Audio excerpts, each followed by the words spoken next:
Hi friends, ఈరోజు మనం వచ్చిన ఆలయము శ్రీ మల్లికార్జున స్వామి దేవాలయం. మనకి ఉద్దమర్రి అనే విలేజ్లో అయితే ఉంటుంది. ఒకే దగ్గర మల్లికార్జున స్వామితో పాటు పాకిస్తాన్లో ఉన్న హింగ్లాజ్ భవానీ అమ్మవారు మరియు దత్తాత్రేయ స్వామి వారు ఇక్కడ దర్శనమిస్తారు. ముందుగా మనము మల్లన్న స్వామి ఆలయంకి అయితే వెళ్దాం. చూడండి మల్లన్న స్వామిని ఎలా ఉండో, నాకైతే చాలా బాగా అనిపించింది. ఇక్కడ ఆలయం అయితే దాదాపు 60 సంవత్సరాల క్రితం ఈ ఆలయాన్ని అయితే నిర్మించారు. ఆలయం నుంచి బయటకు వచ్చి మెట్లెక్కితే మనము హింగ్లాజ్ భవానీ అమ్మవారి దగ్గరికి అయితే వెళ్తాం. హింగళాచమ్మ గురించి మనం సాహస మూవీలో చూపించినట్టు పాకిస్తాన్లో అయితే ఆలయం అయితే ఉంటుంది. కానీ ఇక్కడ కూడా హింగళాజమాత అమ్మవారు ఆలయం మనకి హైదరాబాద్కి 35 కిలోమీటర్ దూరంలో అయితే ఉంది. కొండపైకి వెళ్ళగానే మనకి హింగళాజ్ భవానీ అమ్మవారు మనకి దర్శనమిస్తారు. ఈ ఆలయం కూడా నాకు చాలా బాగా నచ్చింది. ఈ ఆలయం పక్కకే ఇంకొక ఆలయం కూడా నిర్మిస్తున్నారు, అది ఇంకా పూర్తవ్వలేదు.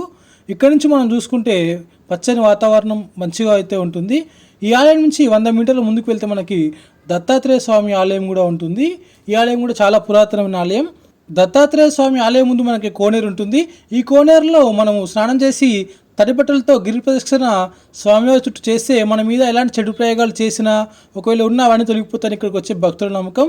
దత్తాత్రేయ స్వామి ముందు మనకి ఆంజనేయ స్వామితో పాటు శివలింగాలు కూడా ఉంటాయి. తర్వాత మనకి దత్తాత్రేయ స్వామి దర్శనం ఉంటుంది, చాలా బాగుంటుంది. ఇక్కడ ఈ ఆలయం పక్కకి మనకి నాగదేవత విగ్రహం కూడా ఉంటుంది మరియు నవగ్రహాలు, నాగశేషుల మధ్యలో నవగ్రహాలు అయితే ఉంటాయి. ఈ ఆలయం ఫుల్ టూర్ వీడియో మన ఛానల్లో అయితే ఉంది, లింక్ కింద డిస్క్రిప్షన్లో ఉంటుంది, చెక్ చేయండి. Thank you for watching.